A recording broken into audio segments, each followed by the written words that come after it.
Hello tout le monde. On se retrouve comme promis pour la vidéo des mécaniques de Vateshran. Donc je vais vous montrer comment passer Vateshran tranquillement pour votre première fois.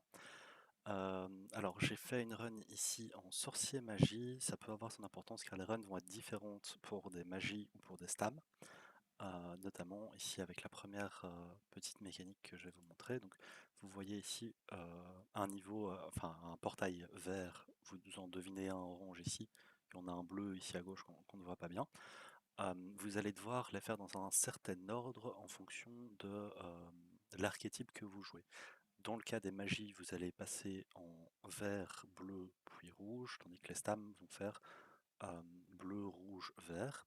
Donc euh, ici, suivez simplement l'ordre que j'ai fait si vous êtes magie. Je ferai une autre vidéo pour les stams.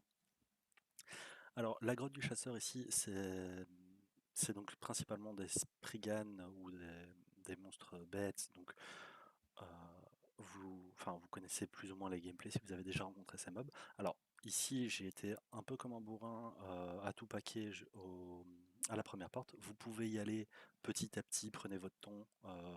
Ici, c'est une mécanique qu'on utilise pour faire les speedruns. Normalement, il faut un destro chargé pour tout faire fondre, etc. J'y étais vraiment comme un bourrin n'importe comment. Allez-y doucement. Si vous n'avez pas d'objectif de speedrun ou quoi que ce soit, ça ne sert à rien ce que j'ai fait. Donc, allez-y doucement sans aucun problème. Hop. Et vous pouvez également ignorer les monstres, comme je le fais ici. Alors, c'est pas quelque chose que vous pourrez faire si plus tard vous vous lancez dans des objectifs de classement. Pour le classement, vous êtes obligé de faire tous les mobs. Euh, Ici, l'objectif est juste de passer pour la première fois, donc je me le permets. Ici, vous voyez donc que le sanglier mini-boss que vous voyez ici a un espèce de halo jaune autour de lui. C'est une mécanique, en fait, le mini-boss en lui-même n'est pas très dangereux, mais il est simplement là pour vous montrer la mécanique du boss qui va arriver. Donc ici, tant qu'il a ce petit halo jaune, le sanglier est inciblable. Et la bénédiction, en fait, lui est donnée par le Spriggan qui est ici, qui va mourir d'ici une seconde. Donc vous devez d'abord tuer le Spriggan, puis tuer le sanglier. Ça sert à rien de taper le sanglier tant que le Spriggan est en vie. Voilà. Et donc là, vous pouvez taper le sanglier. Vous pouvez décasse la charge exactement comme je ne l'ai pas fait. Euh, donc restez tout près. En fait, ça ne sert à rien de rester loin comme je le fais là. Vous pouvez rester tout près de lui, décasse la charge et le bourriner tranquillement. Donc comme dit, le mob n'est pas dangereux en lui-même, il est juste là pour vous montrer la méca du boss qui arrive juste là. Alors j'en profite tant que j'ai une vue de haut. Donc en fait le boss, ce sont les trois suturés qui se cachent ici. Ces trois suturés partagent la même barre de vie. Donc la barre de vie que vous voyez ici, c'est pour les trois. Les suturés vont utiliser la même mécanique que le sanglier avait, c'est-à-dire que un seul des trois en fait sera sensible aux dégâts et vous le verrez grâce à ce petit halo jaune que le sanglier avait. Donc c'est toujours celui-ci qui va commencer par pop. Donc au début vous allez avoir un seul suturé, puis deux, puis trois. Donc ici je n'en ai qu'un et vous voyez qu'il a le petit halo jaune, donc je peux le taper sans aucun problème. Donc jusque là, pas réellement de méca, on est tranquille. À intervalles réguliers, voilà, il va reprendre sa forme de racine et en fait il va donner vie à un autre suturé. Donc c'est juste un switch d'aggro sans souci. Alors on reste pas dans les zones, bien sûr. Vous voyez qu'il y a des petits ZAD sur les côtés, donc les espèces de Spriggan, enfin les Spriggan plutôt, ici sur les côtés. Ils sont pas très dangereux, mais je vais remettre en arrière, j'ai été un poil vite. Ils vont vous reprendre la bénédiction du bosquet. Donc la bénédiction du bosquet, c'est ce qui vous permet de taper les suturés. Vous voyez qu'ici j'ai l'annonce. Le Spriggan empêche qu'on ne récupère la bénédiction. Donc ici, vous voyez le petit crépitement d'un ennemi qui caste. C'est quelque chose que vous devez absolument reconnaître. Et donc vous allez le bâcher et ça empêche qu'il vous ennuie. Si vous êtes trop long et qu'il vous prend la bénédiction, vous allez devoir tuer le Spriggan.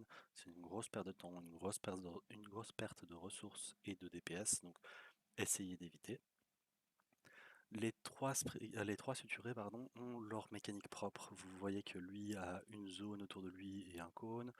L'autre avait une attaque autour de lui, mais plus petite, mais qui fait plus mal. Et le deuxième avait aussi un cône. Donc quand vous les connaissez un petit peu, vous reconnaîtrez les mechas. Et donc vous voyez ici, c'est important, que ce suturé ici a un contour jaune qui indique qu'il prend des dégâts, tandis que celui-ci ne l'a pas. Et donc ça, vous devez avoir en tête que ce suturé-là ne prend pas de dégâts, ça ne sert à rien de le taper. Alors on bloque bien les zones, on maintient bien ses buffs actifs, c'est quelque chose qui va être hyper important en arène, c'est de bien maintenir ses buffs actifs. Vous voyez que j'ai ma tempête intérieure et ma surtension qui sont bien actives la majorité du temps. Et donc là, vous voyez que la vulnérabilité du suturé est passée sur le troisième, c'est plus les deux autres qui l'ont, donc c'est uniquement celui-ci qui va subir des dégâts. Alors ici, vous voyez que j'ai deux suturés plus des ZAD, etc. Ça va commencer à être compliqué de balancer mes sorts sur lui précisément, donc je vais utiliser la mécanique du verrouillage de cible pour le taber en fait simplement. Pour être sûr de le tomber, car vous voyez 220 000 PV, ça va tomber très vite, donc je peux le focus et ignorer tout le reste sans aucun problème. Hop, donc voilà, vous voyez que le petit contour blanc du verrouillage de cible, un ultime et c'est terminé. Hop. Alors vous avez reçu l'arc et grappin, donc c'est la même mécanique que dans le sépulcre profane. Hop. Vous pouvez frôler un peu les murs pour esquiver les mobs ou les faire, c'est comme vous préférez. Hop. Ici, comme je vise pas de speedrun ou de classement ou quoi que ce soit, je me permets de les esquiver. Hop. Et donc ici, un mob portier. Donc faites toujours un peu attention aux mobs portiers, ils sont plus solides que les autres. C'est pas des gros dangers, hein, c'est pas des boss, mais soyez vigilants.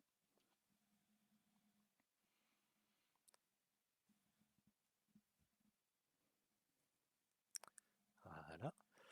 Donc, oui, oui, petit changement de point de champion.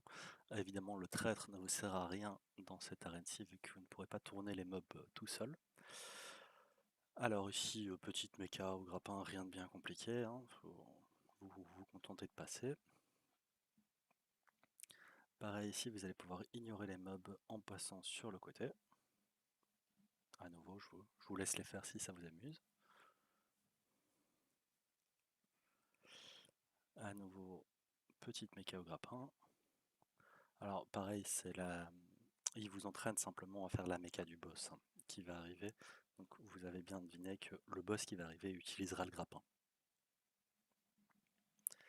Alors le Hmota, c'est sans doute le portier le plus dangereux. De manière générale, quel que soit le contenu que vous faites, les Hmota c'est toujours dangereux. Euh, petite pensée au Hmota de VBRP. Alors,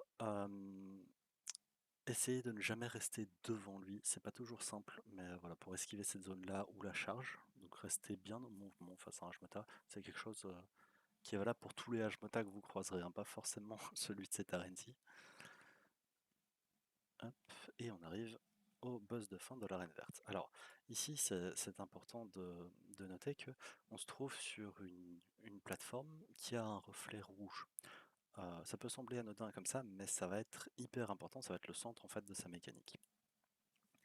Alors, pour l'instant, il n'a aucune phase, donc il n'est pas dangereux, il a simplement voilà, une charge qu'on va simplement esquiver. Alors, pas forcément besoin de roll dodge, si vous vous contentez de rester en mouvement, ça ne vous touchera pas, donc juste tournez lui autour en fait, et ça ne vous touchera pas. Il a également une attaque canalisée, enfin une attaque lourde, pas canalisée, pardon.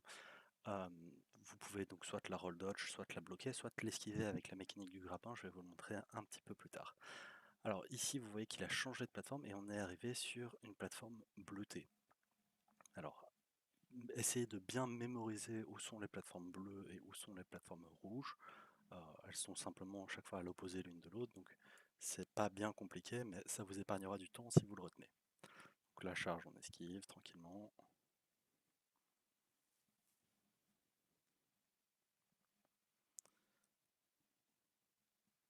Donc là, vous voyez que je me suis placé de manière à ce qu'il soit bien dans mon mur. Je ne le kite pas pour qu'il reste dans mon AOE.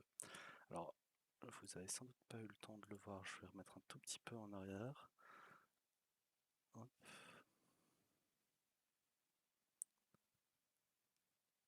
Voilà. Ici, vous voyez cette espèce de colonne de lumière blanc-bleu comme ça au-dessus de lui. Ça indique qu'en fait, il va prendre une couleur, un petit peu comme, pour vous rappeler des bons souvenirs, un peu comme les jumeaux de Vémol.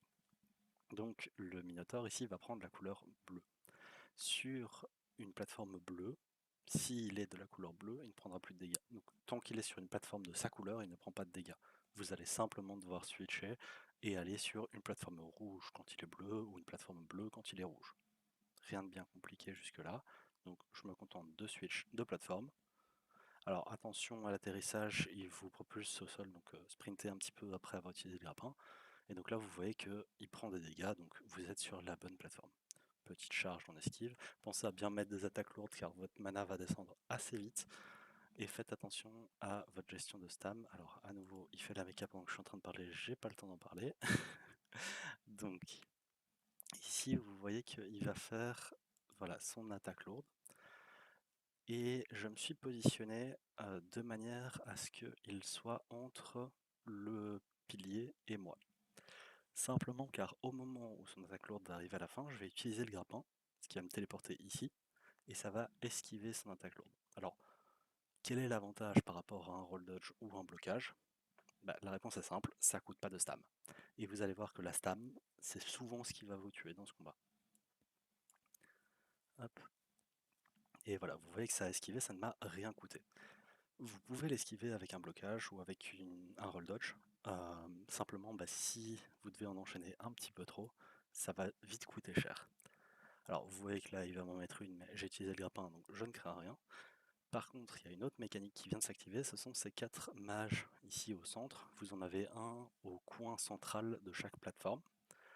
Ils viennent de se lever et ils vont commencer à cast un sort.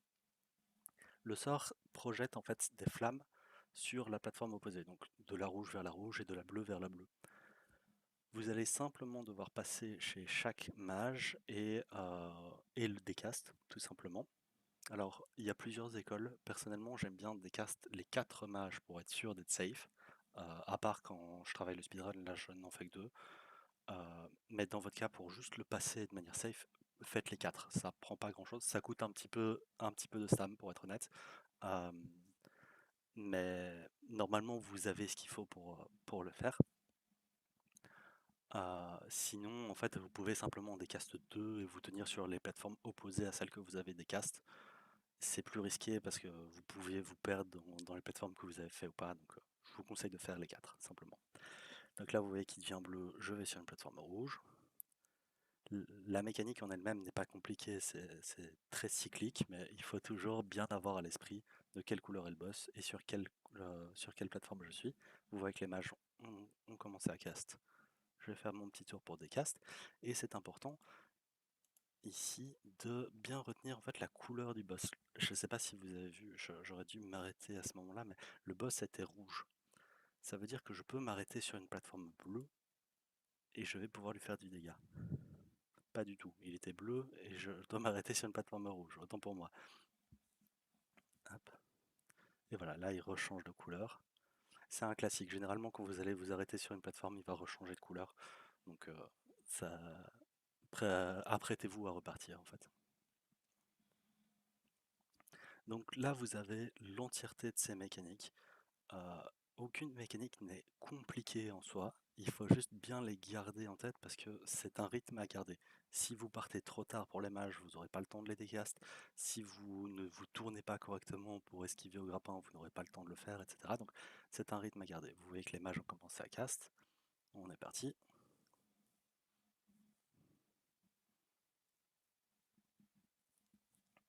Et voilà. Et donc là, vous voyez que j'ai retenu que le boss était bleu, donc je me suis arrêté sur une plateforme rouge. Hop. Et voilà, il suffit de terminer le boss, hein. Il n'y a aucune nouvelle mécanique qui va apparaître ici sur la phase de finish, donc on termine ça tranquillement. Et vous voyez que voilà, j'ai roll dodge son attaque lourde, ça fonctionne aussi, il n'y a pas besoin de l'esquiver avec le grappin à tout prix, vous pouvez juste la roll dodge ou la bloquer, ça fonctionne. Et voilà pour l'arène verte. Alors, je vais arrêter l'enregistrement ici et je vous retrouve dans une prochaine vidéo pour l'arène bleue et l'arène rouge.